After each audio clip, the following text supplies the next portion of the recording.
तर मित्रांनो, आम्ही चाललो होतो एका मुलांच्या सर्वेसाठी. आमचे हे पी एन सर, पाठीमागं महाजन सर, व्यवहारे सर, अशी आमची हे सर्व शिक्षकांची टीम शेतकऱ्यांच्या घराघरापर्यंत पोचून विद्यार्थ्यांची माहिती घेत होती. माझं लक्ष वेगळीकडंच हो. दारातली जनावरं कशी आहेत, किती आहेत, काय आहे, बघा अशा पद्धतीने आम्ही पालकांना भेटत होतो. सगळीकडे जात होतो, वाड्यावस्तीवर जात होतो, शेतातून जात होतो, प्रत्येक घरी पोचून त्यांची माहिती घेत होतो. हा आम्हाला एक छोटा कार्यकर्ता भेटला होता, त्याला घेतला गाडीवर.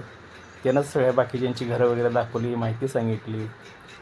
मी मात्र जिथं जाईल तिथं दारातली जनावरं बघत होतो, गायी बघत होतो. एका ठिकाणी गेल्यानंतर मला खास कपिला गाई बघायला मिळाली. खूप सुंदर होती, देखणी होती, जातीवंत होती. अशी एखादी गाय माझ्या देखील गोठ्यात असावी असं मला वाटत होतं. पण पुन्हा फिरत होतो असंच. बघा तळ्याकाठी गेलो होतो, तिथली देखील शेती अतिशय उत्तम होती. पाणी भरपूर होतं. शेतकऱ्यांनी उन्हाळ्यामध्ये शेतीची मशागत करून ठेवलेली होती. बाकी जनावरांना चारा वगैरे असाच तयार केलेला होता.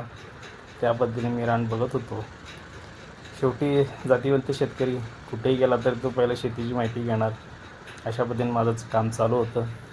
पुन्हा आम्ही ही सगळी माहिती घेऊन पुन्हा आमच्या शाळेकडे परतायला सुरुवात केली. अशा पद्धतीने आमचे दौरे चालू होते. धन्यवाद.